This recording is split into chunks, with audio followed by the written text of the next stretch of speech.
tell another 2 or 3 or 4 punchlines, playing with the audience, and suddenly you rode that wave a minute or two.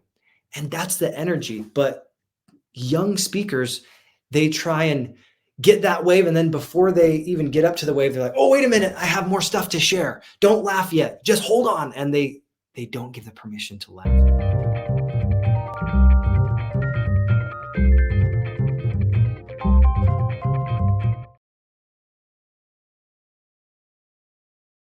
Welcome back, Levelin Up Nation. So grateful. I'm your host, Brigham Blackham. I'm your success story strategist. I'm so stoked to have my friend Marianne Hickman here. She is an elite speaker trainer. She has a wealth of experience in not only helping people speak their story into existence, but to monetize their message. And we're going to dive deep today, talking about not just how to have your story mean something, but to be able to have it mean something for more than just you. And I'm so grateful to have you on today, Marianne. Welcome to the show. Thank you so much, Brigham. I always love doing podcasts with you, man. Oh, it's a blast. I'm so grateful. We have done a couple podcasts together, and man, it's always so much fun. Yeah, podcasts are the best. It's my favorite platform, to be honest. It is one of mine too. So let's start off with this. So when you are talking about a new speaker getting their message out there, they've got all these different stories that they're compiling. How do you help them choose which ones will have the most impact or the easiest to monetize? Oh, that's a big loaded question. So when I'm working with speakers, the question is always exactly that. What story do I tell? And then subsequently, how do I tell it in a way that converts the audience?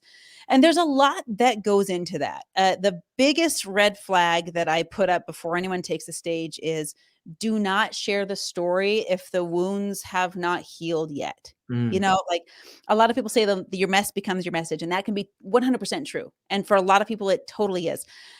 But a lot of times, yeah, I'm sure you've seen it too. We've seen speakers take the stage, and at the end of their presentation, at best, it was powerful, but we'll feel sorry for them. And that's not the story. If you haven't overcome it, you shouldn't be talking about it and I'm not trying to shut anybody up, but the powerful transformation that your audience is waiting for, you haven't even gone through. So how can you tell a story that changes lives if you're not even better off for it, right? Yeah, that's a great point. You want to make sure that those are scars.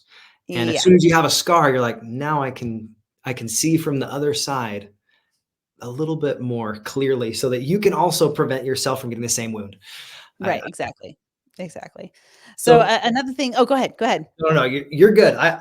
I want to hear a little bit more. What do you mean by wounds? Because when I think of a wound, I still think of, I haven't completely healed from that trauma or the drama. What does that mean for you? Because it might mean a slightly different thing with your context. Well, and I think that every experience we go through has the power to continually teach us. It's kind of the cool thing about life is that something we went through that we have recovered from, we may lean on that lesson or learn more about that lesson. But ultimately, we know we've healed by a few key indicators. One, we can retell the story with the memory, but without the pain. Meaning it doesn't cause us pain to regurgitate the story. That doesn't mean we can't go back there and empathize, and get into the emotion or experience some tears and remember it. But I don't experience a resurgence of the original wound or the original pain, right? Another very key indicator is that if you're hopping on stage and you're telling your story and you're still using victim language, meaning you're throwing people under the bus, or this person's fault, or I'm blaming somebody in my presentation. If it wasn't for them, blah, blah, blah. Guess what? You haven't healed, because if you're telling a story where you're still the victim, or you're blaming other people in your story, or throwing shade or gossiping from, God forbid, from stage about another person, gosh, that's not going to serve you. It's not going to serve your audience, because if you're in victim mode, you put your audience in victim mode, and they can't progress and they can't move forward because you haven't yet. So it's completely worthless. In fact, it's so damaging on not only the reputation of the person that is in your story as the quote unquote villain, but as a speaker, you will not be invited back to those stages. No one wants to hear just a whiny speaker on stage, quite frankly. Right. They want to be empowered. They want to see, how did you transform? They want to see, what does it look like to be on the other end, to go from Suckville to Awesome Town. I like that expression. But one of the things I think is really endearing when you have a great speaker is they will dive into enough of the detail to let you feel it and relive it with them, but not so much of the detail that you get caught in the weeds. I know that's a difficult line to cross for some people, but what have you done to be able to help people find those emotional heartstring type of details versus those ones that people just get lost because there's just too much detail? And this is the gift of speaking, right? It's not Mm. only just a gift of public speaking, it's a gift of communication. And it's a gift that deserves to be opened and practiced and rehearsed. And immediate feedback needs to be given. The best way that I have found to help people correct this is also the hardest way. The number one fear in the world is public speaking. And we are afraid of what people will think of us. We're afraid of our pants being on backwards. We're afraid of doing all these things, right? Like, and then you get into a classroom where you're not in front of and necessarily your audience, you're in front of a bunch of other speaker students. And then after your presentation, now everyone gets to tell you what they think of you. Mm. And it's that's oh my gosh, it is so scary. Usually there are tears, usually there's lots of shaking because you're living in the moment that most people are too scared to walk into. But here's what's so important about this. I equate it to flying. I'm a pilot, a student pilot. I love to fly, and I'll never forget the moment I was flying up north. I live in Utah County, and I was flying up north to go buy some cars. And my husband and I were like, "Let's just fly up there because I don't want to bring our cars and then sell them up there." Blah blah blah. Blah. Let's just Hold on, go. when you say up north, is this like the great north, like Canada? Oh no, Idaho, Oh, just Idaho. northern. Okay, not quite as north as I was thinking. Okay, Idaho. No, like There's context. Idaho's basically northern Utah, so that part. Right. Excellent. We're flying into Rexburg. So we get over the point of the mountain and it's way early in the morning. We took off at 4 o'clock. I'm in the pilot seat. My brother, my flight instructor, is sitting next to me and he's putting me through all of these tests. And he's got these literal blinders on to kind of cloud my vision, to test my vision. And I've got my flight map and I've got all of these things. And I start to get off course. And as we flew over this mountain range, I started to feel the drowsiness come in, and I started to see the lens fog was affecting me. And my brother over here, he gives me a little nudge, and he's like, "Hey, look down at your flight map. You're not following the plan exactly. You're getting off course." And as you and I both know, if you spend enough time in 1 degree off course, you end up hundreds of miles away from your destination. You You could ready run for out a of Chinese quote of that? fuel. There's Right? a Like, let's hear it. Chinese quote. I have to share it with you. You ready? It's Do it. Shurju Hali Chadra Chenli, 2,000-year-old quote. The difference of a hair can be thousands of miles. It's So exactly true. it. Okay, It's keep going. exactly it. So my brother was giving me immediate feedback, right? And he's like, get back on. At most we'll lose maybe 5-10 minutes if you get back on right now. And I'm like, great, that's no big deal. So in the pressure cooker, where we have these speaker students come up on stage and they deliver their presentation, we don't give them the chance to repeat what doesn't work. Hmm. So even during their presentation, oftentimes I'll interrupt them every 30 seconds or every 90 seconds. Whenever I see something that steals from their message, that steals their power away, I stop and I correct them on it right away. So when we're telling the story, I help people get away from getting stuck in the weeds by saying, this isn't supporting, get back on track. This is not supporting, get back on track. Because you're right. There's enough of this to where if you're not concise, then you're not potent. We don't care about, your audience does not care about all of the side tangent stories. They care about anything that supports the message. And if the detail does not support the message, then it doesn't need to be shared. That was powerful. If it doesn't support the message, it's going to water down the message. And I think if you want a potent story, being poignant and clear and evocative in your language, that is going to massively change the way that people receive it. But if they can't remember your story because you shared 20 tangents, you're like, I don't even remember the through line. So in theater, you're a theater person too. There's this through line. And if you can't identify the through line as an audience, you are lost. You don't understand who to follow. You don't even know who your protagonist is. So as you're sharing a story, it just made me think, making sure that you're placing focus where focus needs to be placed. There's a reason you do this with lighting in theater. There's a reason that you actually turn up the sound on the balance of the microphones of those that are having the lines versus those that are placing focus on whoever is speaking. So how do you help train someone to go from sharing everything to being poignant and precise with their language. It's actually kind of rare that people overshare as far as getting in the weeds and details goes. What I usually find happen is that there is a reticence from wanting to tell enough. Oh, Usually I really? have to, oh yeah, I usually have to encourage people to say, paint me a picture.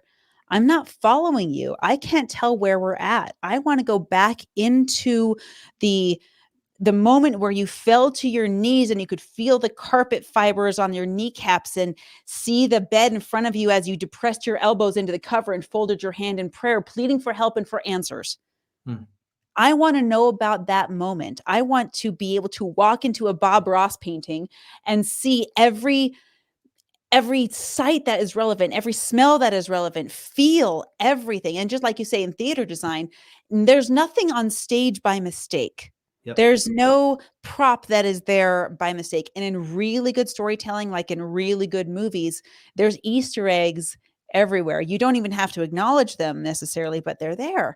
And when you're speaking, more often than not, I'm trying to help people paint us a picture, because a picture is worth 1,000 words. But when you're speaking verbally, I Hmm. don't have pigment. I only have my words. So I have to give that value of 1,000 words using less than 1,000 words, but still having a complete picture painted. I love that. Now, I used to teach theater, and I taught a section that took away the voice, where they had to use pantomime. And then I had sections where they could only use the voice, and they had to record uh, their stories and their monologues without the use of the rest of their body. And when you isolate things, it really makes people a lot more aware of how they sound, their intonation, how they frame their vowels, all those different nuances that you can't get if there's the distraction of everything else.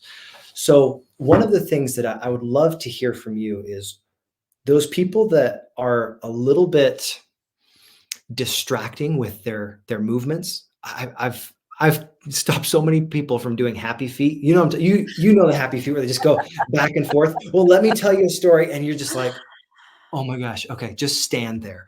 Oh, I know. Oh my The gosh. distracting movement. Some people like have these little ticks where they're like doing one thing, and you're like, just put it down. Okay. It's So Ricky how Bobby. do I don't know you what to do with my hands. yeah, just put them to your side if you don't know what to do with them. If they are going Yes. to help Patrick punctuate Stewart. a movement, fantastic. If they're not, let them stay at your side. But Yep. what do you do to help encourage those people that have those, I want to call them nervous ticks, or the superfluous movement, those things that really don't add to the story, to kind of cut those out of the story and cut those out of their presentations so they can make sure that they stay on point and aren't distracting?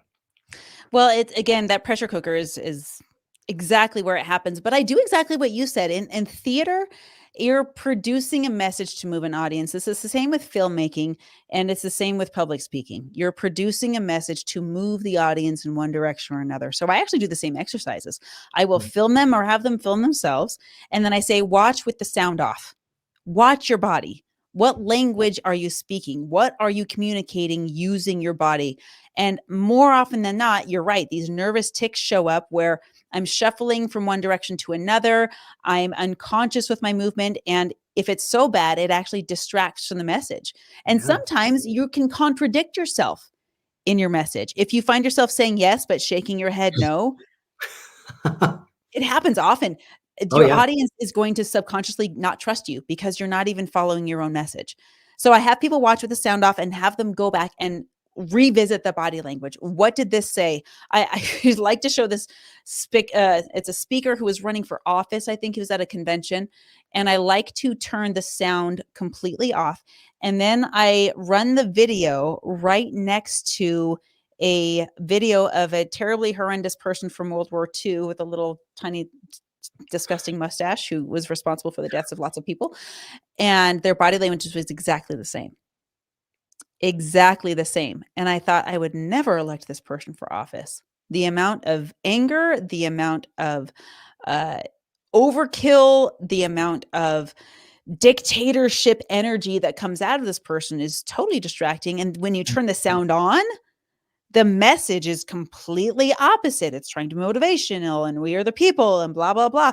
And it's bass backwards, 100%. So I do this. I have them watch with the sound off and then I flip it and I say, now just listen.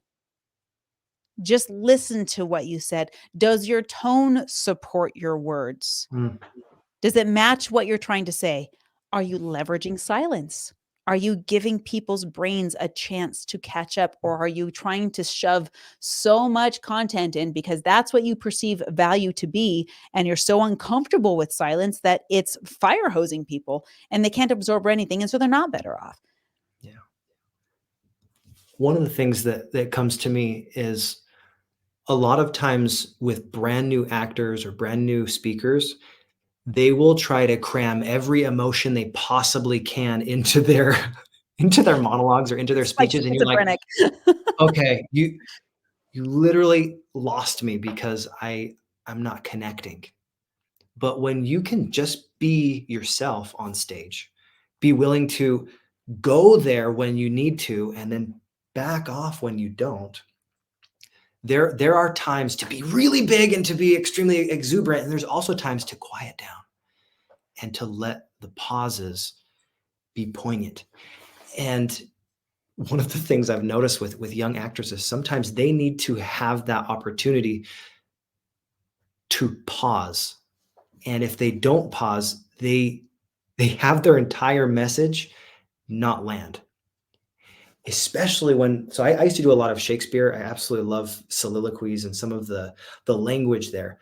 But people, as soon as they get it memorized, they just like, and they say it so fast. You're like, you Tragedy. did a 1 minute monologue in 7.3 seconds. If it was a contest, you'd be winning. Congratulations. Absolutely, like it's fast. But when you are actually having those thoughts, pacing is something that I got from theater that I don't know a lot of speaker trainers that go and they help you really understand. At times you need to speed up so that your message can be received, and then at times you need to back it down so much that you make sure that what you said, like the ball you threw, was actually caught. So I was doing this evaluation with one of my Toastmasters friends. He's working on humor, and I gave him this great tip. This is one that I learned doing stand-up comedy and learned doing improvisational theater. I said, you are doing two things amazing. You're doing a great setup and a great punchline, but you notice nobody laughed. And he's like, man, why do you think that is? I was like, because you didn't do a check-in with your audience. If you give a punchline and then immediately bulldoze the moment, you didn't give them permission to laugh and respond. Now, sometimes the humor that you give does not dictate in like a huge laugh. It might just be like, yeah, that's a good little thing that you just shared. But doing that check-in, you'll see fantastic community speakers, all these different people that are great at comedy. They will check in with their audience. And if the joke doesn't land, sometimes the check-in with the audience does. Like, oh, well, I need to strike that one from the playbook. And then they move on. And that little check-in moment, that the way that I described it in theater was basically you have a wave that happens whenever you tell a joke. There's like a build. And then before you give your second joke, you want to make sure that you ride that wave. And if you ride it too long without filling it back up, then you lose all the momentum. But if you hit the crest of that wave and you can ride it, tell another 2 or 3 or 4 punchlines playing with the audience, and suddenly you rode that wave a minute or 2. And that's the energy. But young speakers, they try and get that wave, and then before they even get up to the wave, they're like, oh, wait a minute, I have more stuff to share. Don't laugh yet. Just hold on. And they don't give the permission to laugh. Have you ever had a concrete experience, like one of those experiences where you realized you totally cut off your joke, or you're like, oh, I had this moment and it just fell flat? I want to hear one of those. You know what's funny is that I feel like I have those moments all the time. I was listening to a podcast by Joe Rogan and Adam Sandler. Actually, he was just on his show, and Adam said that he was just recently on a comedy sketch, stand up, and he bombed it. And I was so relieved I thought, oh my gosh, someone who's been doing stand-up since probably when I was in diapers still is learning and still is figuring stuff out. And it made me think of all of these times I practice with my family, and then I Mhm. take it to the stage. And this psychology of this wave that you're talking about is 100% true. I have found that the crest of the wave for me, easy, is silence. Mm. That's when I find the audience is like, "Oh, wait, what's gonna come next?" And it really doesn't matter what the punchline is. If I let it breathe there, then sometimes it becomes the punchline. And it's not just with jokes too, it's with Yeah. storytelling. Any reaction that you want to elicit from the audience, if you're trying to go deep into a moment of sadness and sorrow and grief and loss, and you let that emotion permeate the brain without interrupting it with your words, that is the most valuable thing. But dude, I've had moments I can remember we practiced this when I was in theater in high school, Mhm. and our drama teacher was hilarious and brilliant, and he said, what if we do a sketch that's all about trying to see if things are funny?" And I was like, "Well, what do you mean?" And he said, he I've got this playbook of sentences and phrases and words that I think are funny, but I don't know if the audience thinks are funny. So what if during our production we intermittently have a version of an MC come in between sets and say, some words just aren't funny. And then they say the word, and as the audience laughs, then they're like, oh, guess I was wrong, and then moves off. And then if the audience doesn't laugh, he goes, oh, that's correct. And he walks off. And it was so funny to play with this because it flopped so massively. Nothing that guy said was ever funny. The drama teacher was like almost insulted by himself and by the audience because his whole playbook of things he thought were hilarious didn't land at all. And I thought the failure of it was the comedy. And that's where in the end everyone laughed about it because it was so awful. And I took that and I brought it to girls camp when I was like what, 16, 17. Mhm. And I brought my own book of things that I thought were funny. And I was the person this time who walked up on stage and rotated out and tested these phrases with the audience. Now the audience doesn't know I'm actually doing an authentic test. They think it's just all part of the sketch.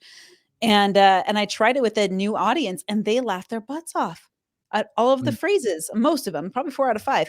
And I thought this is such an interesting bit because if you can work the bit start to finish, it works no matter what, even if it doesn't land, and then even if it does. So I am very transparent when I'm trying things with the audience, and I'll bring back that from time to time when I'm in front of a live audience in a big event center.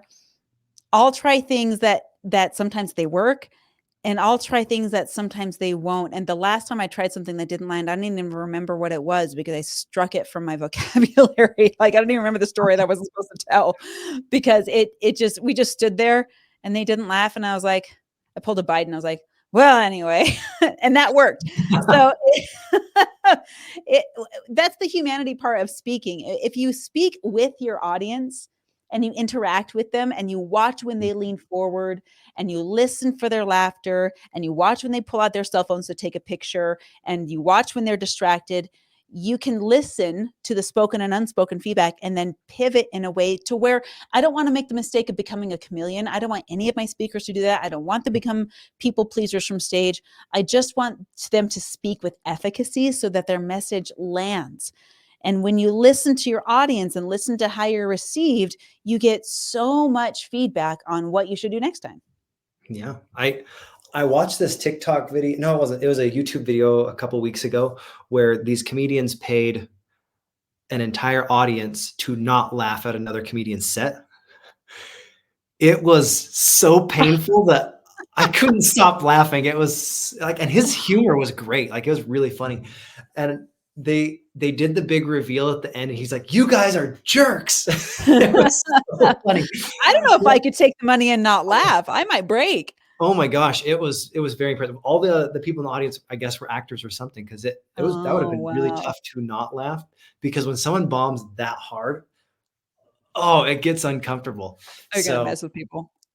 I just think anytime that you're sharing something and your message is meaningful, one of the things I've noticed as a comedian and as a theater practitioner is when you have a message that is important and you have passion behind it, it doesn't matter necessarily whether the audience gets everything. You don't play down to your audience. You say, this is what this character does in this moment. Here's my why. Here's why I'm doing this. And eventually, with the cause and effect, they will catch up. And when you are having your message, there's sometimes when you're talking to someone and they don't get it, not yet at least. What are ways that you've been able to, I don't want to say dumb it down, but make it simple enough that your audience, you make sure that it lands, but not so simple that you cheapen the message? Does that make I have sense? a hard time oversimplifying, if I'm being honest. I remember I was at a conference in San Diego, and there was a very well-known speaker on that stage. If I said his name, I think you've actually had him on your show. He was on stage delivering a very powerful message. And I sat there and I thought to myself, this is a big name speaker. It paid tens of thousands of dollars to appear on stage. It's on brand stages everywhere. And I sat there in the audience as his message went completely over my head. And I thought, am I missing something? Am I stupid? Like nothing is landing for me. What am I doing wrong? I don't get it. Maybe he's just all over the place, or it was so ethereal and intangible. I I felt like I want really badly to be inspired, but I don't know what to do with what I'm being given. I Mm, don't get it. And that's the last thing I want my audience to feel. Right. So I don't want to fault the speaker at all. His message was powerful, and maybe I just did miss something, or maybe just in that moment it wasn't meant for me, and that's okay. But when I'm speaking on stage, that's the last thing I want my audience to feel. And I only have a limited amount of control over that. But as far as simplification goes, it's beyond simplification and it goes into mm, action steps. And I've talked about interaction with your audience before. Your audiences, they came to you maybe on a prayer. Your audience came to an event hoping to be uplifted, hoping to get educated, hoping to get entertained, hoping to improve their life in some way. They come to your event for the same reason they go to church, mm. to be enhanced in some way, which also happens to be the same reason people go to bars. So they want something, they want something from you. And they're expecting you to do well, and they're expecting you to deliver that. And my last prayer before I get on stage is, God, help me forget everything that I have planned and give the audience what they need. Mm. And as I listen to the audience, the very first thing that I do when I get on any stage is, what are you here for? What did you come to this event hoping to achieve? And get specific with me. I don't want the fluff of financial freedom. That's BS. I want the number. Give me the number that you're shooting for. I want to have a better relationship. We're missing out on date nights, and I need to know how to bring that back. We don't do any date nights, and I'd like to have 4 a month. So I always want to know what my audience is here for. And then I can speak whatever skills that I have to feed the audience. And when we get to the point where it's time for the audience to absorb whatever the message is, now my message is all about making money from stage and putting people up on stage. But when I'm working with people, let's say I'm in a room of 700 people, right? I'm not going just to speak at them. I'm going to say, now stop and do this thing. I'm going to say, write down, I'm going to pause right now. And I want you to write down 5 of your dream stages that you want to be on. Write down the TED stage. I want you to write down the Limitless arena. I want you to write down this stage if this is one of your dream stages. And I have them do it and put pen to paper and engage their senses in writing it down. And then I have I do other exercises, like, now we're going to take a 5-minute break and you're going to go apply to 5 different stages. And you're going to do so. I'm constantly having the audience with their hands, with their mouths, with their notebooks, taking the content and doing something with it. I want you to be better off because we spent time together, and I want you to take action. Otherwise, what are you doing here? Why did you come if you're not going to do anything differently or show up any differently? So I want every presentation I do has my audience perform an action and do a thing. So, and it's not about simplification or overcomplication. It's really about impact. And if Mm. it's too complicated or ethereal or vague for them to take action on it, then I'm speaking on a, a, a super PhD collegiate level. I want to speak to the audience in a way where it feels easy for them to take the next right natural step to get what they came for. Mm. Very well said.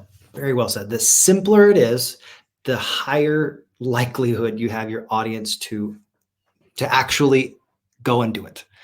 I have my friend George Bryant. He's been on my my podcast a couple of times, and he shared this. Whenever you have content, the value of your content is based on how well it can be received and implemented without you. And I if like it that. has to be you to physically help guide them, there's only one of you. You don't have that much time. If you want to leverage a message, make the message meaningful and then simple enough that someone can remember it, they can implement it, and they can do something with it and share it with other people. Because a message is not meant to just be kept inside of you. So Marianne, when you are booking stages, let's talk about like the nuts and bolts of actually being a professional speaker. Those that are listening, they're like, you know what? I don't just want to talk about doing this. I want to figure out what do I need to do to make money on stage, and how do I make sure that my message is being received and I can get in front of more people. What is the biggest thing that they can do? Brand new speaker and an intermediate speaker. Maybe they've done a handful, but they haven't been paid yet. Mhm. What can they do to actually start making money? Well, that's gosh, I wish I could boil it down to one thing. There's a Oh, multi-step process, that's and fair. if you miss any one step, then you have a hole that money is leaking through, right? Yeah. Like, I have friends with, a great podcast, and I encourage people to start podcasts. I teach people how to start podcasts, but if you don't have a tripwire to convert your audience into customers, then you may have 140, 160 episodes in, but you don't have any new customers, and you're gonna burn out real fast on that podcast. Why are we continuing to do it? And then there are people who have great products, but they're not getting on stages and they're not talking about it. So I want to create a couple points of really very clear, not just action steps, but points of understanding so that the action step makes sense. Hmm. First of all, there's 3 ways that you can get paid to appear on stage. One is through a free stage. You don't pay to appear on that stage, but you get invited, but you're also not being paid to appear on that stage. And the way you make money on that stage is that you are able to do a very simple call to action that says, "Hey, here's my free stuff. Give me your email and I'll give it to you." And it feels like a natural next step. It shouldn't feel pitchy at all. And when people give you their emails, then they're in your universe. You are nurturing them. Maybe you'll find your next client from that. I've been on stages a year ago that I still close customers from because we're on that continual touch system. The Hmm. second way is actually the most commonly thought of way is to collect a speaker fee for your time on stage. And that's great. You know, when you have speaker fees, that's when people pay you 500, 5,000, 10,000, $30,000 to appear on their stage. You go, you deliver for an hour. They may or may not want you to do a call to action, and then you're done. Now, that's great, and it can make a lot of money up front, but I find that being able to collect leads is far more valuable. You know, I'll collect more in revenue through leads than I will through a speaker fee.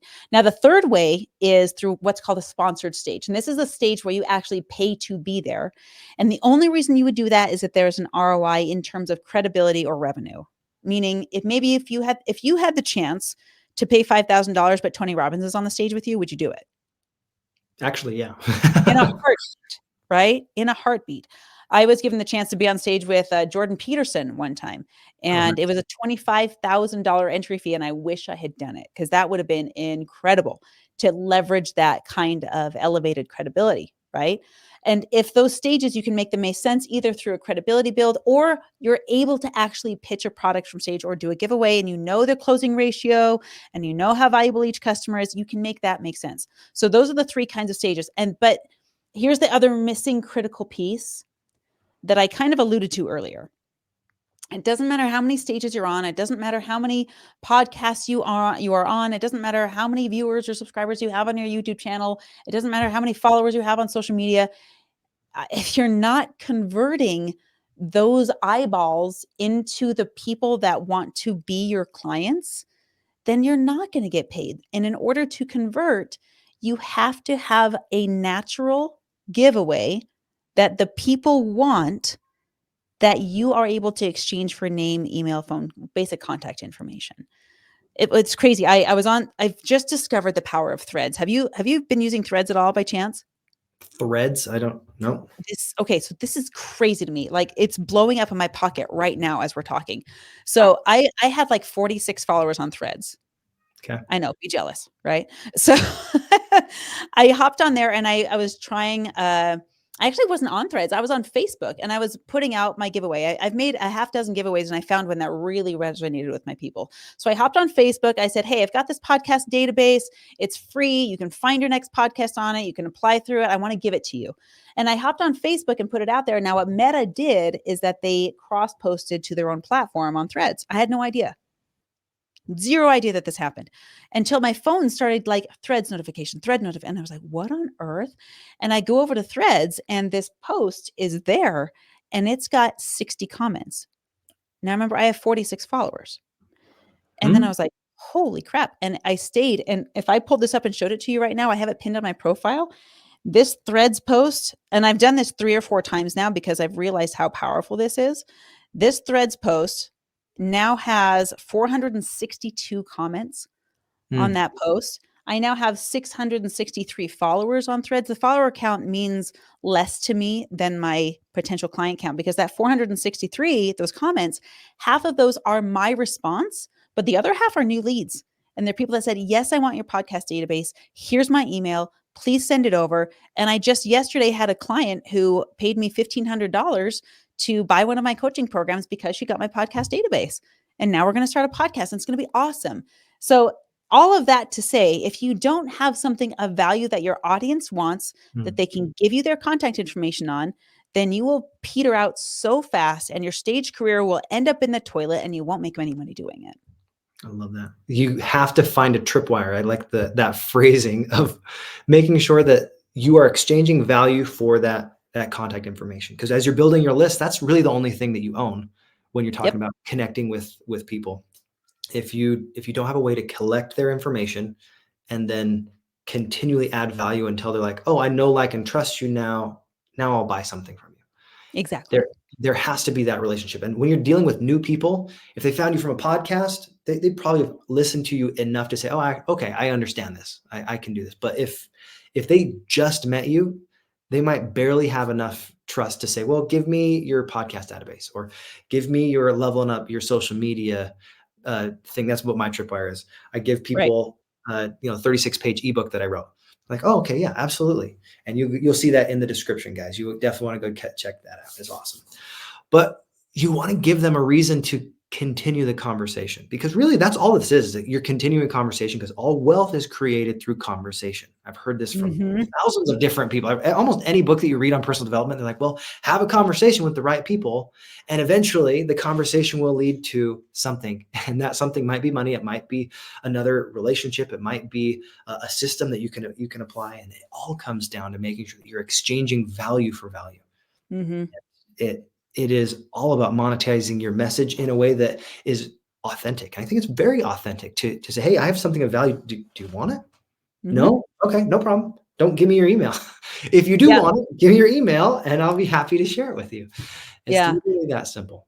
It cracks me up when people download my database though, and they're like, yeah, I just want your database, but I don't want to talk to you ever again. And I'm like, okay, cool. Cool.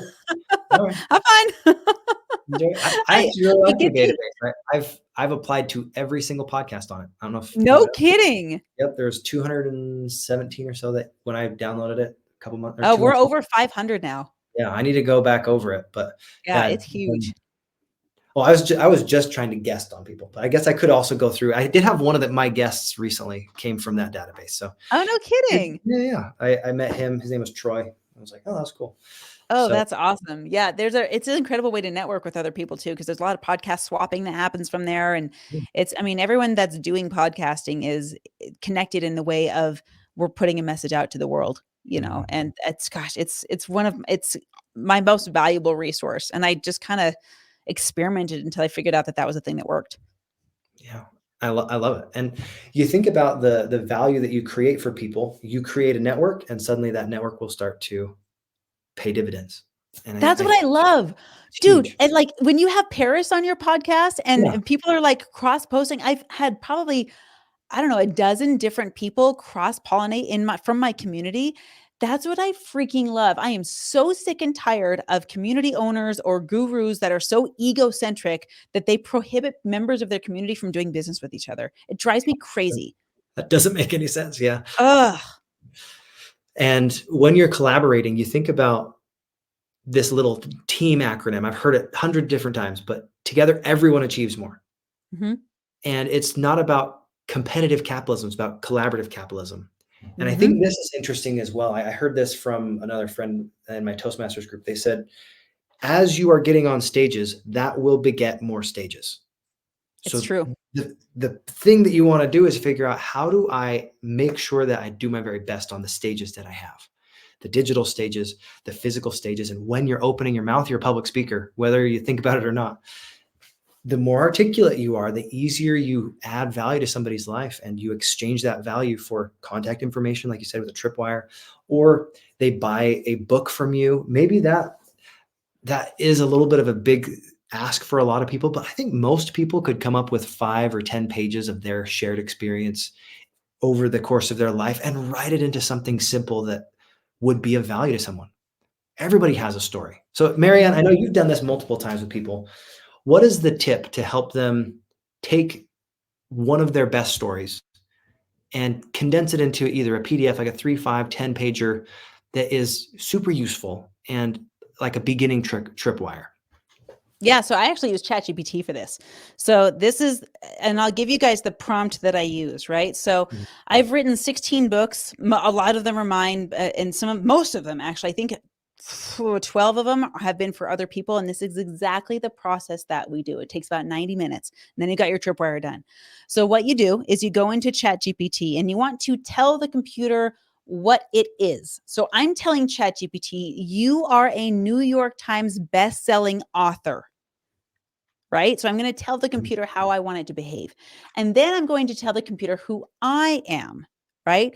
I am an elite public speaker trainer. And then I tell the computer to do the following. I want you to interview me and ask me questions about my story and about my life in order to produce a 6 to 12 page ebook intended for, these are all important phrases, intended for an audience who is looking to up their speaker game. And then I press enter and I have ChatGPT do its thing, and it usually spits out 20 questions or so, right? And it's going to interview me, and I go through and I answer all of the questions. And that tool helps me organize my story in a way that flows, in a way, because the computer knows who the audience is. It speaks to the audience, leveraging my story. And I go through and I take out all the phrases that say embark on a journey, because that's so garbage. And every time I see that, I know it's ChatGPT. And I put my lipstick on it and I put my voice on it. And then I copy it, paste it into a template that I have on Canva, and download the PDF. Now I have my ebook. It takes 90 minutes. I love that. It is something that I've heard brought up like this. You want to make sure you have a minimum viable product. You can go and change it as much as you need to, but if you said 90 minutes, I'm going to have a 10-page document done and complete, that's a great way to do it. I know some people are like, well, I don't type very fast, and they have all these crazy amounts of excuses. Yeah. Okay, then I guess I'll never become successful. Have fun with that. Like, yeah, just don't enjoy it. Like, figure it out. I didn't think I was going to be able to write a 36-page ebook. I after talking with you, I was like, I probably need to simplify mine significantly, because it's a little long. But it's okay to over deliver on value. But I think the biggest thing is making sure that you have something of value, because every single one of us that's listening has a story. There's an expression in Chinese, "三人行，必有我师焉." When you're walking with 3 people, right? They are your teachers. Whether it was a good example or a bad example, they can still teach you.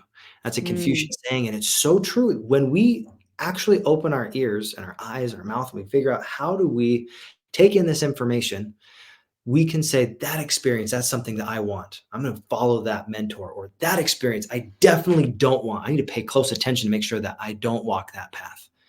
There's so many great examples of what to do and what not to do. And if it's someone that doesn't have the results that you want, if it's someone that doesn't live the lifestyle that you want, or they don't have a system that you like, don't listen to them. It's literally that simple. Yeah, you got to create distance. You can't have them in your world. Yeah. And that doesn't mean you have to say, hey, hey brother, I'm sorry we don't get to hang out with you anymore. Sometimes your family will bring that down. Mine are not like that, but there might be someone that you have to be conscientious of your time and your energy, because you don't want energy vampires to suck the life out of you. So I had a friend who actually sent out a text, Mhm. and he said there was this group of friends he was hanging out with, and he sent out the text after he did exactly what you're talking about, right?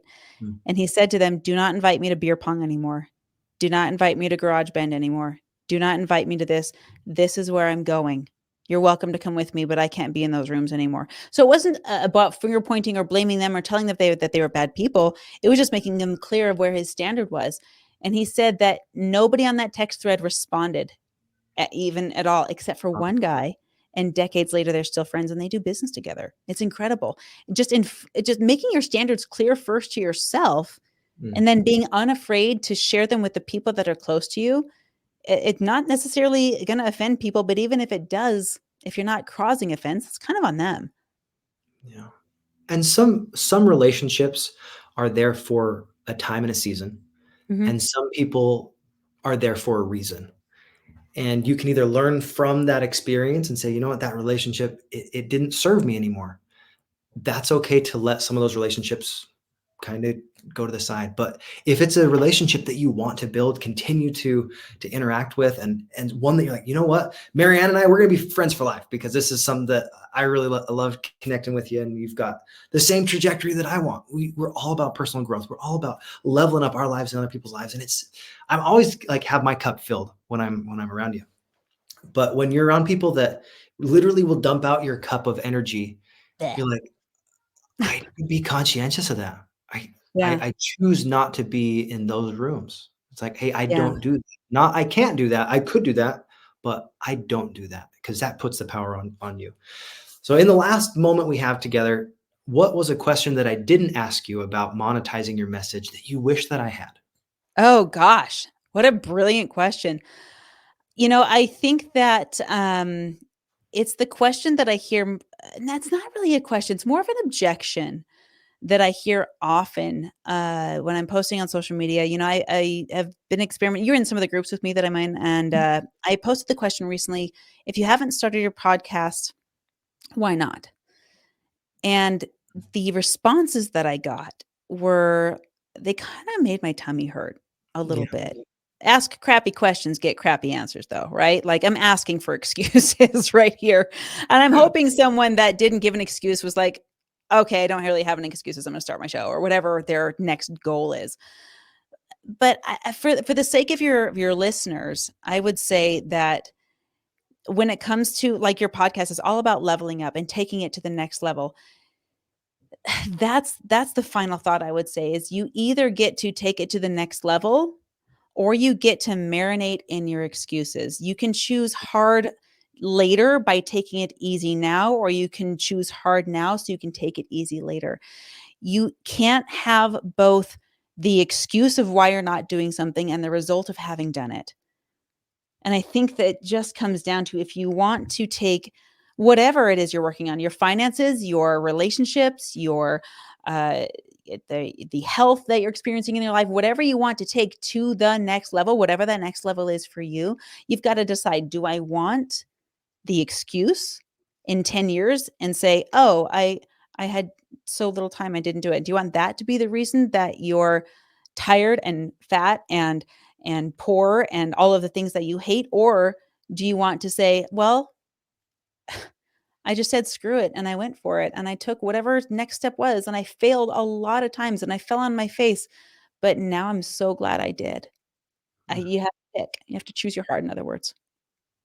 Getting the goosebumps. Look, my friend, he'll be like, got a snap on that one. That was good.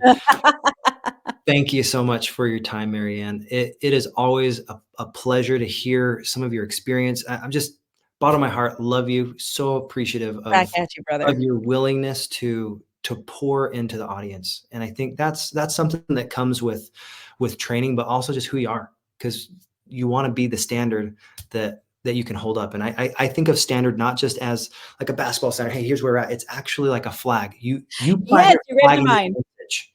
So thank you for being a standard and letting people see, hey, it's possible. to have your message be monetized. And it's not just possible. If you do the right things consistently, it becomes probable and then it becomes inevitable. Yep. And I hope that you guys take action today. You actually go and say, you know what? If you don't have a tripwire, you don't have a way to collect emails, go use something that's basic. Go use ChatGPT, write your message. I actually had an even simpler way that I saw a massive influencer. If you guys know Russell Brunson, he Oh yeah. drew a note. He drew a note while he was doing a training. He said, hey, if you guys want this note, these notes, I'll snap a picture of it and email it to you. That simple. It doesn't have to be complicated. If we overcomplicate things, it doesn't serve us. So start wherever you're at. Figure out what is the one thing of value that I could give today that I could put into action, even if within 90 minutes, get my 6-page ebook. Don't even call it an ebook. Just call it, hey, here's my story. And do something with what you learned today. I loved your idea of what are the 5 stages that you want to be on. I've had the dream of being on the TEDx stage for a while. So that's one of mine, but I'll let you know the other 4 because it is something that I'm passionate about. I'm so grateful that we have a great example of Marianne of someone that makes money doing this and is willing to share. Because it's one thing to make money and keep that experience to yourself. It's another to say, hey, there's lots of ways to do this. Just stay in momentum. So how do people find you online? And then we'll wrap it up. Yeah. Well, I just love it when people text me. You know, I got my phone in my pocket all the time. So you can just text me 801-509-5495. I watch that all the time, but I'm all over social media. I'm on Instagram. I'm on YouTube, just Marianne Hickman, wherever you're at. But I really just love to get personal with people. So if you can just text me, ask me questions. If you want that database, just let me know and happy to send it over to you. And Brigham, I have to say thank you for your generosity, for your spirit, for who you are, for your persistence. I know it took us a long time to get our calendars coordinated. I'm glad we did, because you're an extraordinary human and there are lots of lives blessed because you're doing what you're doing. So thank you. I appreciate that. And I'm sure we will see each other again soon. But Definitely. until next time, God bless. Take care.